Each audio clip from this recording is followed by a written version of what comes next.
Hello friends, I won't take much of your time. I just ask you to subscribe to the channel and like this video. Thank you. I'll never forget the way her face changed, how the color drained right out of her cheeks like someone pulled the plug on her soul. When I slid the folder across the table and watched her eyes land on her own signature printed at the bottom of the police report. Max had always been dramatic, always had a talent for flipping the script or crying her way out of consequences. But this was different. This time, there was no script left to flip, no charm that could untangle her from what she'd done, and the realization of that hit her like a freight train. Now, I didn't go into this hoping to destroy my sister's life. I want to be very clear about that. I didn't wake up one day and decide I was going to sick the police on my own blood. But when you're staring at a $20,000 credit card bill, and you know you didn't spend that money, and you start getting collection calls asking why you're 6 payments behind, when the only charges you've made in the past year were gas and groceries, something inside you shifts. It's not rage at first, it's disbelief. You don't want to believe someone that close to you would be capable of betraying you in a way that intimate, that calculated. The unraveling started slowly. I'd gone to make a regular online payment on my card, same as I always did, and the balance caught my eye. Not the usual few hundred. It said 19,021.07. My first reaction was to assume there'd been some kind of clerical mistake. Maybe the bank had double charged something or there was fraud. I remember laughing to myself and shaking my head. But when I clicked into the statement, that laugh died instantly. Sephora, Nordstrom, Lululemon, Amazon. So many Amazon charges they practically stacked like bricks. Uber Eats every other night, concert tickets, subscription boxes, even a flight to Miami. It was a shopping spree worthy of reality TV, except none of it was mine. My name was on the card, but not one of those purchases had come from my hand. And that's when I thought of Max. Maxine's been the family wild card since she was 15. She's 7 years younger than me, always the baby of the family, always the one getting just one more chance because she's still figuring things out.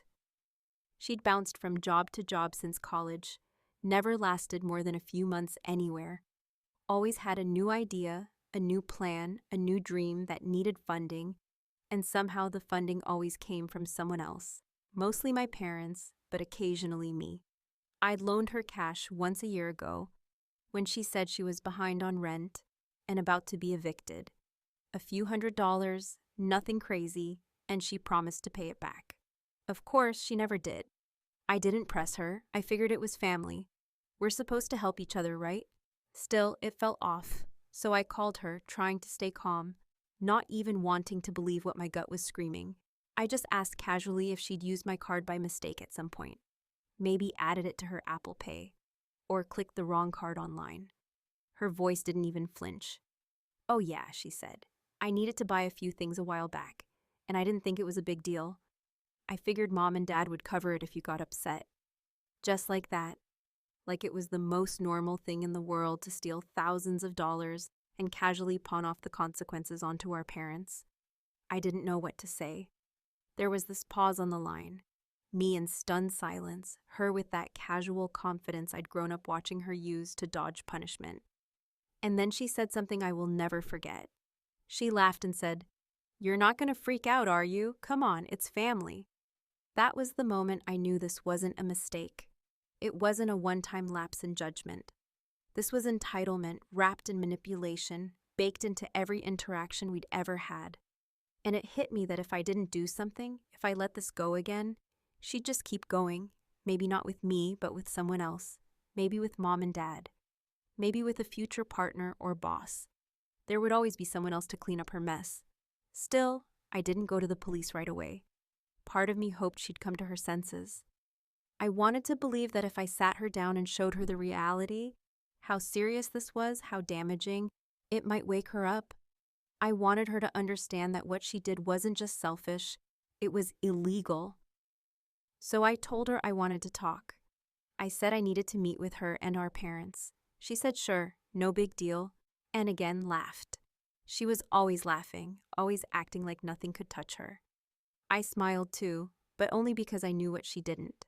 that while she was brushing off consequences, I'd already filed the police report 2 weeks earlier. And the best part? The officer said her signature on the card authorization matched the store receipts almost perfectly. Not just the name, but the little swirl on the X in her last name. It was all there, in black and white. Fraudulent use of a financial instrument. I had the evidence, I had the timeline, I had her cold. The night before the meeting, I barely slept. My mind kept racing. Was I about to nuke my family? Would Mom hate me? Would Dad side with her? Would they beg me to drop it? I didn't know what would happen, but I knew I couldn't walk away from it. The next day, we sat around my parents' kitchen table. Max had a smoothie in hand, acting like we were discussing weekend plans. Mom looked worried. Dad just looked tired. I pulled out the folder, slid it across the table, and waited. Max opened it. She stared for a long time, then longer still. When she finally spoke, her voice cracked for the first time. You really did this?" I just nodded, and then I said the words I'd been holding in for weeks.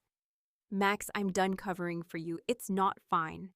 And this time, Mom and Dad aren't going to save you." When I say that walking into my parents' kitchen that day felt like walking into enemy territory, I mean it in the most complicated, gut-wrenching sense of the word. Because on the surface, everything looked completely normal. The ceramic mugs lined up neatly on the counter, the kitchen island wiped down to a gleam, the smell of freshly brewed coffee hanging in the air, like some cruel attempt to pretend we were still just a regular family gathering for brunch. Not a four-way showdown over nearly $20,000 in stolen credit, shattered trust, and the kind of betrayal you don't ever fully come back from. Max was already there when I arrived, curled up on the bench in the breakfast nook with her shoes off, and her legs crossed like she didn't have a care in the world, scrolling through her phone and humming something under her breath like this was all just an inconvenience. Something to be shrugged off with a sigh and a joke, not a criminal act that could very well change the course of her life forever. She didn't even look up when I walked in, just waved her hand and said, "Hey, big sis," like we were still 8 and 15 years old and arguing over who got the last toaster waffle. Mom and Dad were standing near the stove, trying way too hard to act like they hadn't spent the last 2 days arguing about what the hell they were going to do if Max didn't agree to pay me back. And more importantly, if I didn't back down. Mom had this way of twisting the dish towel in her hands when she was nervous, and right then it looked like she was trying to wring water out of it that wasn't even there. Dad was quiet, arms crossed, that deep furrow between his eyebrows doing all the talking for him. I set my bag down on the table and pulled out the folder again. Yes, the same one from last time, but this time I didn't open it. I just laid it there, flat against the polished wood, and let its weight speak for me. Nobody said anything for a second. You could practically hear the refrigerator humming in the silence. Finally, Mom cleared her throat and said, "Okay, so let's talk. Emily, sweetheart, we're all here to figure out how we can make this right." Now, when she said make this right, what she meant was figure out how to smooth this over without consequences. What she meant was convince Emily to drop this before it goes any further. But I was already past that point. I didn't want to punish Max just to be cruel, but I also wasn't going to pretend she hadn't racked up thousands in debt on my name, and then casually told me our parents would foot the bill like I was some toddler who needed adult supervision to handle my own finances.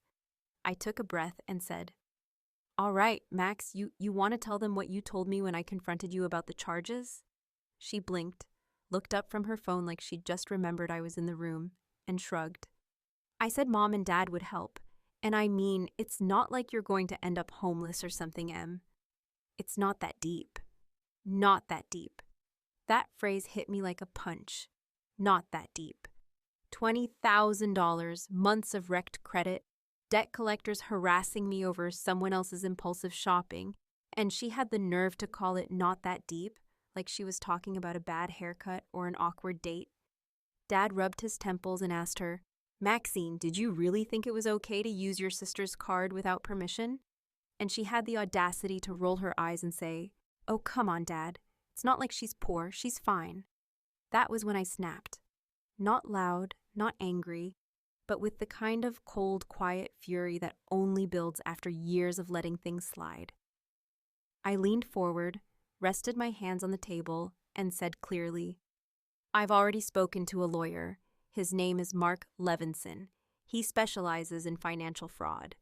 That moment, that was when the air in the room finally shifted. Max's smug smile cracked, just a little. Her fingers froze around her phone. She blinked like maybe she'd misheard me, or like she was hoping I was bluffing. But I wasn't bluffing, and she could see it on my face. Mom turned to me in disbelief. You got a lawyer?" I nodded. 2 weeks ago, right after I filed the police report." And just like that, the delusion started to crumble. Max stood up fast, knocking her knee against the table, her voice getting higher, sharper, more frantic with every word. "You called the cops? Are you insane? You're seriously going to ruin your own sister's life over a credit card?" I stared at her, not backing down. "You ruined your own life the second you signed my name and made 24 separate purchases over the course of 3 months, Max. This wasn't an accident. You did this knowing exactly what you were doing." She started pacing then, hands in her hair, muttering to herself. Mom looked like she might cry. And Dad just sat down heavily in his chair, staring at the wall like he couldn't believe it had come to this. Then Max spun around and pointed at me.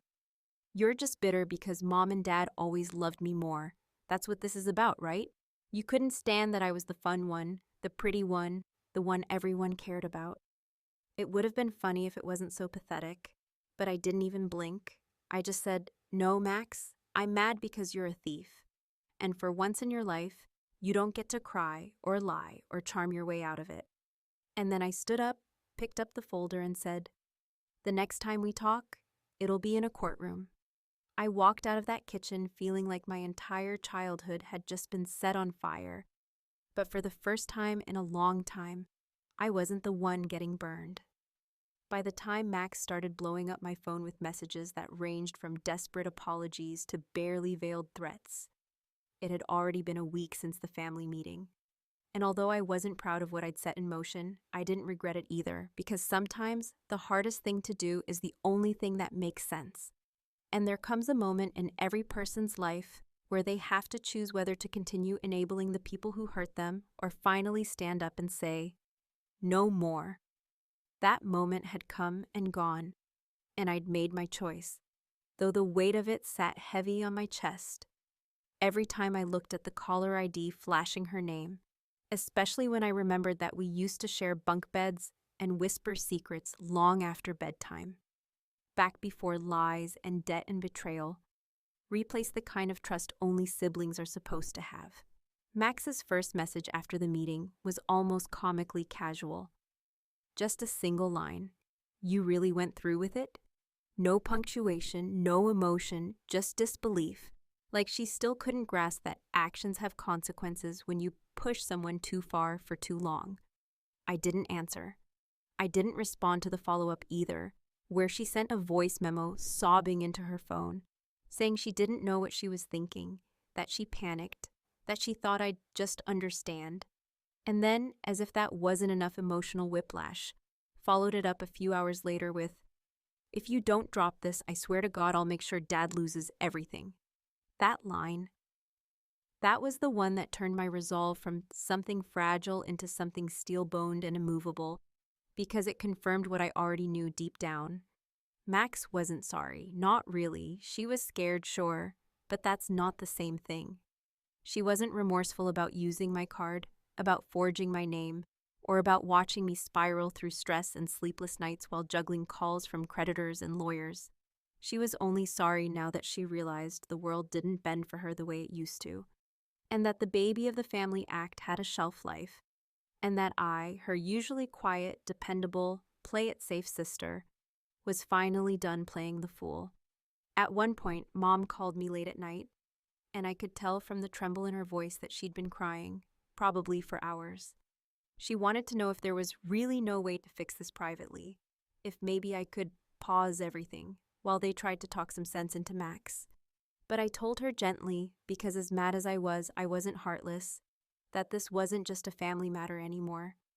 This was identity theft, This was felony-level fraud, and I reminded her that I'd given Max plenty of chances to come clean before going to the police, that I hadn't blindsided anyone, that the paperwork was filed weeks ago, because I was tired of waiting for Max to become someone she clearly had no interest in becoming.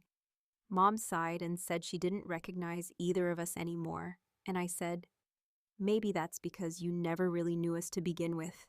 You only knew the versions of us that fit what you needed from your daughters." That silenced her. We didn't talk again for a few days after that. Meanwhile, the police had begun doing what they do best, following paper trails.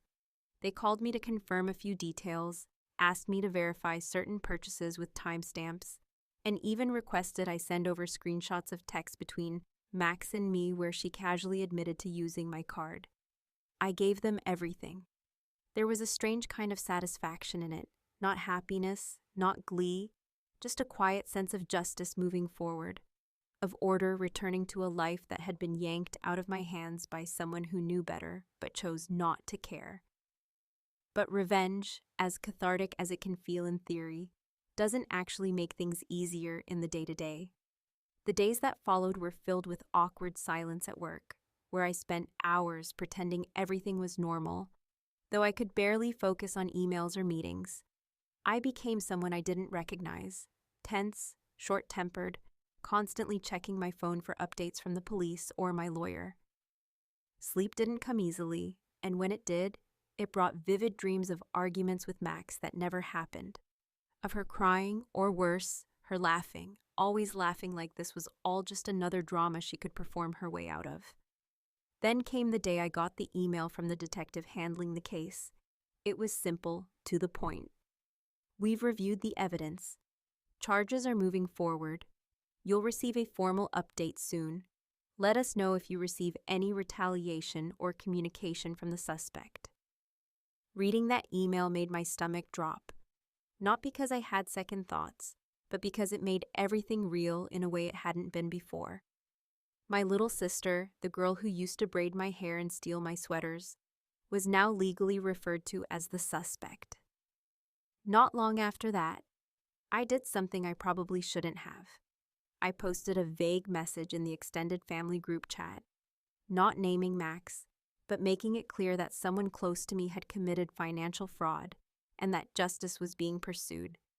The fallout was immediate. Aunt started calling my mom. Cousins messaged me privately asking if everything was okay. One even guessed it was Max within 5 minutes, which told me everything I needed to know about how long she'd been pulling this kind of stunt behind everyone's back. Max called me that night, hysterical. She screamed into the phone, accused me of dragging her name through the mud, of turning everyone against her. She said I'd made her a pariah. I told her, calm as I could manage, that I hadn't said her name once, that people came to their own conclusions because the truth doesn't stay buried forever, and maybe, just maybe, this was the consequence of 1,000 tiny choices catching up with her all at once. And just before she hung up, voice trembling and ragged with rage, she whispered, "I hope you're ready for war." I didn't answer. I just stared at my phone, wondering when my little sister had become someone I'd need to defend myself from. I always thought that if things ever truly fell apart between Max and me, it would happen in the way most siblings drift, quietly through distance and differences and unspoken disappointment, maybe fading into a few strained holiday meals and the occasional obligatory birthday text. Something sad but manageable. What I didn't anticipate was that it would turn into something that felt like a siege, like a personal invasion of my life, my space, and every ounce of peace I'd worked so hard to build. And I definitely didn't expect her to show up at my office like a human storm, hurling words like weapons, dragging our entire family disaster straight into my professional life, as though boundaries had never even existed. It happened late on a Thursday afternoon, the kind of end-of-week lull where I was mentally checked out, sipping from a stale coffee cup and wrapping up a few invoices before calling it a day. The office was quiet, half the team had already left, and the rest were floating between calls and Slack chats, totally unaware that a Category 5 hurricane named Maxine was about to walk through the glass front doors with zero concern for decorum, decency, or the basic understanding that you do not drag a personal meltdown into someone's workplace. But Max has never cared about where the line is, because for her, the entire world has always been a stage, and the spotlight is never too far away. She walked in like she owned the place. No appointment, no hesitation. And before I could even process what was happening, I heard my name shouted across the open floor plan, sharp and cutting like a whip, followed by the unmistakable sound of heels slamming against tile with theatrical fury.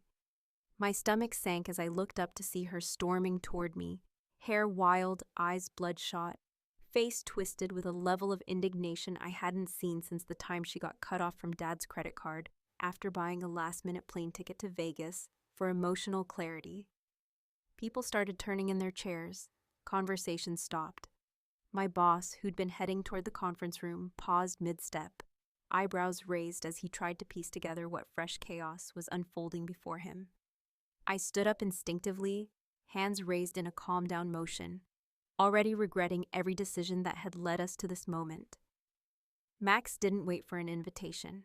She slammed both hands on my desk, leaned in close, and hissed, "You told the cops I stole from you. Are you out of your mind? Do you even realize what you've done?" Her voice wasn't loud at first, but it carried that sharp edge of a threat, the kind of quiet anger that only made everyone around us lean in a little closer, like they could sense this wasn't just some normal family spat. I took a deep breath, conscious of the half-dozen co-workers watching from behind their monitors, and said calmly, "You need to leave, Max. This isn't the place." But she wasn't here to be reasonable. Her voice cracked as she shouted, "You think this is just about money? You've made me look like a criminal. You've turned everyone against me. I can't even show my face at Sunday dinner." She was shaking, frantic, unraveling in real time, and still somehow convinced that this was my fault and not the logical conclusion to a pattern of behavior she'd been perfecting since she figured out tears and manipulation were more effective than honesty. That's when I reached into my desk drawer and pulled out the folder. Yes, the same one, always updated, always ready. Because after everything she'd said and done, I knew she'd try something like this. I set it on the desk between us and said, not loudly, but clearly enough for her to hear every syllable, "This has every charge, every date, every screenshot, your name, your signature, your texts. You want to talk about what I've done? Let's talk about what you did, Max." She stared at the folder like it was radioactive, eyes flicking down to the tabs and labels like she couldn't believe I'd actually gone this far, like she'd expected to bluff and scream her way out of accountability one more time. Her lips parted, but no words came. For the first time in a long time, she was stunned into silence. I looked her straight in the eyes and added, "If you don't leave right now, I will call security, and if you ever show up here again, I'll file a restraining order."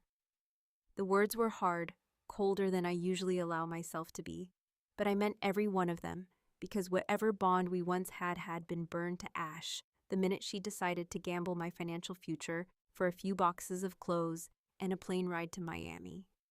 Security didn't need to be called, at least not that day. She left in a blur of muttered curses and angry tears, and I spent the rest of the afternoon explaining to my manager, who fortunately has a sister of her own, and handled it with far more grace than I deserved. She told me I did the right thing, that sometimes family brings the worst storms, and that I shouldn't feel ashamed for protecting myself. Still, I felt hollow, not vindicated, not righteous, just drained. That night, I got a call from my lawyer. He told me a court date was likely imminent, that Max's legal team, yes, she had one now, was trying to negotiate a deal to avoid formal charges. Maybe some restitution, maybe community service, anything to keep it off her record.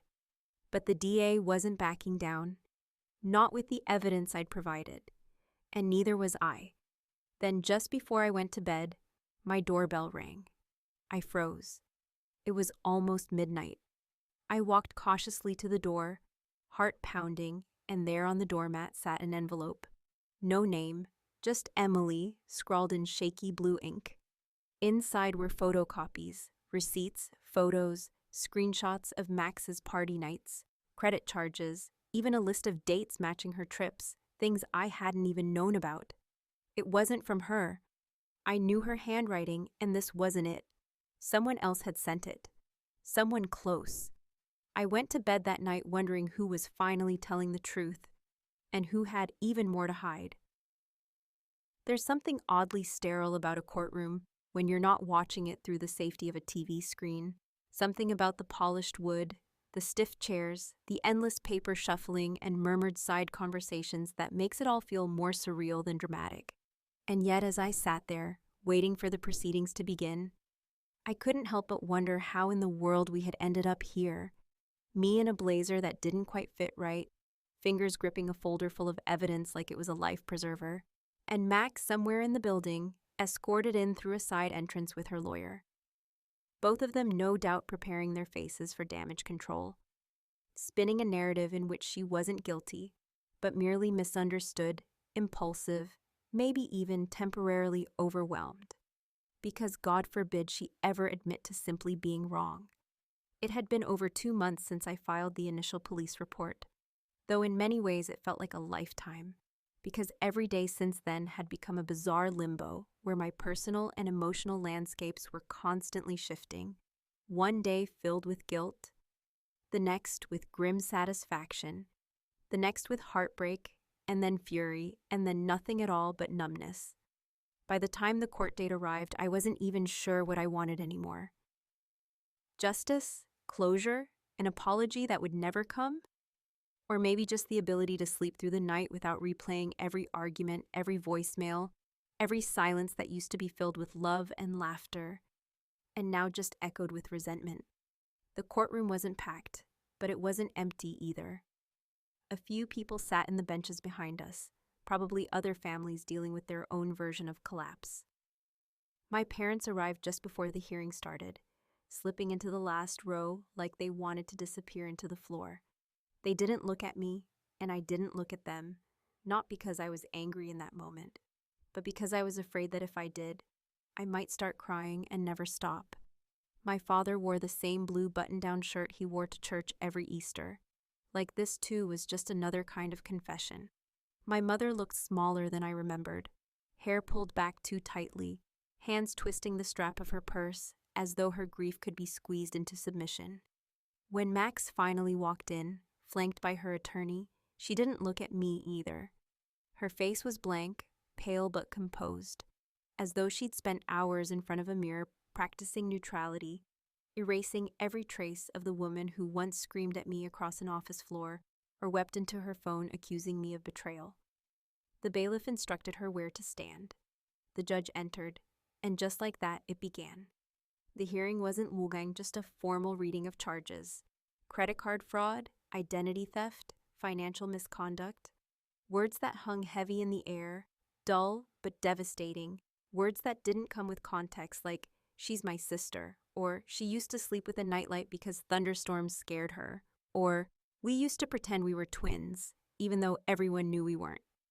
The law didn't care about history, only evidence, and I had plenty of that.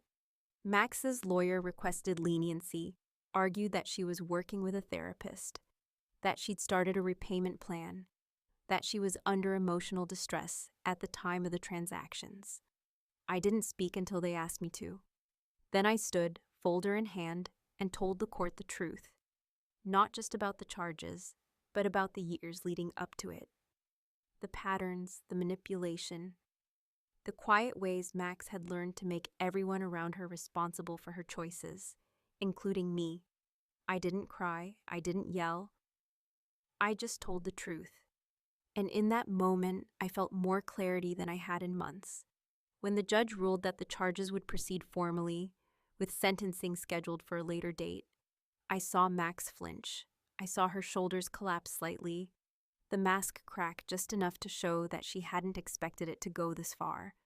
As the bailiff took her gently by the arm to guide her out, no drama, no cuffs yet, just procedure, I thought of every time she'd smiled through a lie, every time our parents had defended her when I tried to hold her accountable, every time I was told, "Just let it go, Emily. She's young. She's figuring it out." And then, like something out of a dream, I saw my father stand up and walk toward me, slow and silent. He didn't hug me. He didn't apologize. He just held out his business card, one of the old ones from when he still ran the small contracting firm, and tucked it into my hand without a word. It was something, but not enough. It wasn't what I'd hoped for, whatever that was. After they led Max out, I sat alone for a long while, the courtroom gradually emptying around me, the sound of closing files and squeaking shoes echoing in the room like fading memories. I stared at the seat she'd been in, wondering if she hated me, if she understood yet why I'd done what I did, if she still believed I was the villain in her story, or if just maybe she'd begun to see her reflection for what it truly was. That night, I went home to find a new message from my mother, 5 words, plain and weightless. "Are you okay, sweetheart?" I stared at it for a long time, trying to figure out how to answer, because the truth is, I didn't know anymore. Was I okay? I wasn't destroyed. I wasn't satisfied. I wasn't proud. I was something in between, something raw and unfinished, like a wound healing slowly, but not cleanly. I never replied. Not yet, anyway. Sometimes doing the right thing doesn't feel like a victory. Sometimes it just feels like the only path left when love has already been buried under years of denial and disappointment. And sometimes justice doesn't come with closure. It just leaves you standing in the quiet, holding a card from your father and a silence from your sister that may never be filled again.